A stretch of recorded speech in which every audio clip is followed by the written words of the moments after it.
Ertugrul کا تعلق آغاز ترکوں کے کئی قبیلے سے تھا۔ بچپن سے ہی نڈر بے باک تھا۔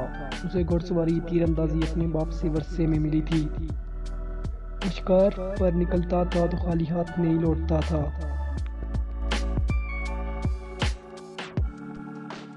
وہ طاقتور ہونے کے ساتھ ساتھ بلا کا ذہین تھا اور اسی وجہ سے اس کا باپ اس پر بھروسہ کرتا تھا۔ ارطغرل 1190 میں موجودہ ترکی کے صوبہ بروسا میں پیدا ہوا۔ جب منگولوں نے ترکمانستان پر حملہ کیا تو بہت سے قبیلوں نے ہجرت کی اور ایشیا کی طرف روانہ ہوئے۔ کئی قبیلے نے شام کے قریب ایک علاقے میں پڑاؤ ڈالا۔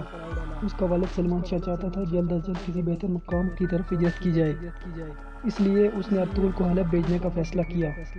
ارطغرل غازی اپنے جانصاروں کے ساتھ شکار پہ جا رہا تھا کہ وہاں اس نے دیکھا کہ صلیبی کچھ قیدیوں کو لے جا رہے ہیں۔ ارطغرل نے قیدیوں کو بچا لیا اور صلیبیوں کو قتل کر دیا اور قیدیوں کو قبیلے لے آیا۔ جو قیدی وہ ساتھ لایا تھا اس میں ایک بوڑھا شخص، ایک اس کی بیٹی اور ایک بیٹا تھا۔ وہ سلجوق سلطنت کا شہزادہ تھا۔ اس کی بیٹی شہزادی تھی جو بعد میں ارطغرل کی بیوی بنی۔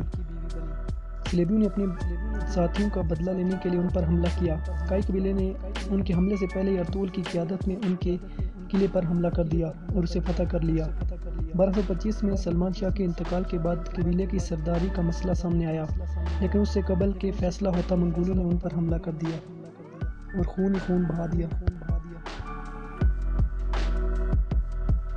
1230 میں منگول بغدادی چنگیز خان کی قیادت میں چین اور ایران فتح کر چکے تھے۔ کئی قبیلے نے مشکل سے جان بچائی اور اپنی والدہ اور گلداروں کی قیادت میں اپنی دوست قبیلے بزرگا قبیلے چلے گئے۔ ارطغرل جلد از جلد سلجوق ریاست میں جانا چاہتا تھا، اس لیے اس نے اناطولیہ کے قریب مغرب کے علاقے کا انتخاب کیا۔ ارطغرل کی بڑی رکاوٹ سعد الدین کوپیک۔ وہ چاہتا تھا کہ سلطان کو قتل کر کے خود سلطان بنے اور حکمرانی کرے، لیکن ارطغرل یہ سب ہونے نہیں دے رہا تھا۔ ارطغرل نے بہت سے غداروں کے سر قلم کیے۔ ارطغرل کو ابن عربی کی رہنمائی حاصل تھی۔ اس کے ساتھ ساتھ ارطغرل کی بہادری کی وجہ سے ترکوں کی تنظیم سفید داڑھی والے بھی اس کی پشت پر تھے۔ ان کی مرضی سے ہی صلیبیوں کے قریبی سرحد پر ہجرت کرنا چاہتا تھا۔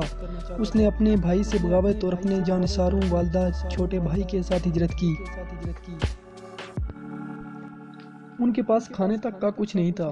مغربی سرحد پر اس کا سب سے بڑا حریف چاودار قبیلہ تھا، جس کا سردار جاندار تھا۔ جاندار کے بیٹے اورال نے ارطغرل کی مخالفت کی اور ان کی سب قالینیں جلا دیں اور قافلے پر حملہ کر دیا، جس کی وجہ سے اس کے فیصلے میں مزید مصیبتیں ٹوٹ پڑیں۔ جس بازار میں تجارت کرتے تھے اس بازار کا مالک سیمون تھا، جو کہ صلیبی تھا اور عیسائی کے نام سے رہتا تھا۔ ارطغرل نے اس پر حملہ کر کے فتح کر لیا۔ ارطغرل نے بازار جب فتح کر لیا تو سلطان ارطغرل کی ایمانداری سے بہت متاثر ہوا اور ارطغرل کو سردار اعلیٰ بنا دیا۔ اوریال کی وفات کے بعد اورال کو غداری کے جرم میں اس کا سر قلم کر دیا اور اسلحان خاتون کی نورگل سے شادی کر دی۔ نورگل چاودار قبیلے کا سردار بنا دیا گیا اور اس طرح دونوں قبیلوں میں دوستی بڑھ گئی۔ اس دوران ایک جھڑپ میں قلعہ کا کمانڈر ارطغرل کے ہاتھوں مارا گیا۔ فنیکیا کے شہنشاہ نے حارث کو گورنر بنا کر بھیجا۔ حارث نے ارطغرل کی طرف دوستی کا ہاتھ بڑھایا اور جنگ روک دی، لیکن امیر سعد الدین کوپیک اور چاودار قبیلے کے دوسری شاخ کے بہادر بے کے ساتھ مل کر ارطغرل کے خلاف سازشیں شروع کر دیں۔ ارطغرل نے سلطان کی فوج کا انتظار کیے بغیر اپنے جانصاروں کے ساتھ قلعے پر حملہ کر دیا اور قلعے پر قبضہ کر دیا۔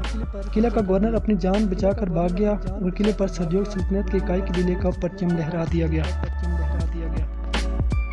1237 میں کوپیک نے علی الدین کو قتل کر دیا اور اس کا الزام ارطغرل پر لگا دیا اور قید میں ڈال دیا گیا۔ ارطغرل کو قید کرنے کے بعد امیر سعد الدین کا قبضہ ہو گیا اور ارطغرل کے عہدے سردار اعلیٰ سے ختم کر دیا اور گونالپ نامی قلعے کا سردار اعلیٰ بنا دیا۔ لیکن جب سلطان کے بیٹے کو علم ہوا کہ اس کے باپ کو ارطغرل نے نہیں بلکہ اس کی ماں کے ساتھ مل کر سعد الدین کوپیک نے قتل کروایا ہے، تو اس نے ارطغرل کو دوبارہ سردار اعلیٰ بنایا اور ارطغرل کو آزاد کروا دیا۔ ارطغرل نے گونالپ کے ساتھ مل کر سعد الدین کوپیک کی سب سازشیں ناکام کر دیں اور گونالپ کو قلعے کا نگران ہی رہنے دیا اور خود قبیلے کے ساتھ سوات ہجرت کر گیا اور ارطغرل نے سعد الدین کوپیک کا سر تن سے جدا کر دیا۔ اس دوران اگتائی خان نے اناطولیہ پر حملہ کرنے کا اعلان کیا اور نویان کو یہ کام سونپ دیا۔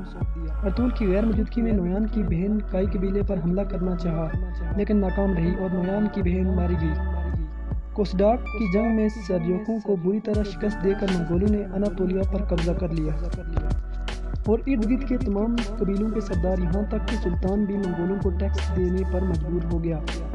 سلطان کے بڑے بیٹے عزادین نے منگولوں سے بغاوت کی لیکن اس کا ساتھ دینے والا کوئی نہیں تھا، اس لیے اس نے نکیا میں جا کر پناہ لی اور اس کا بھائی رکن الدین سلطان بن گیا اور منگولوں کا حکمران ہلاکو خان بن گیا تھا جو مشرق تک خون بہا چکا تھا۔ اسی دوران ارطغرل نے سوات میں اپنا قبیلہ بسا لیا اور وہاں سے قبیلے کی جدوجہد جاری رکھی، لیکن یہ ظاہری نہیں تھی۔ ظاہری طور پر وہ منگولوں کو ٹیکس دیتا تھا، اندرونی طور پر منگولوں کے خلاف منصوبہ تیار کر رہا تھا۔ ارطغرل نے سب قبائل کو اکٹھا کیا اور لڑنے کے لیے تیار کیا۔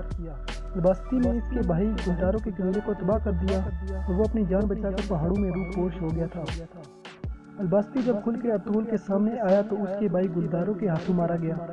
ارطغرل ان سے نپٹنے کے بعد مغرب میں البرز سے ملاقات کے لیے چلا گیا۔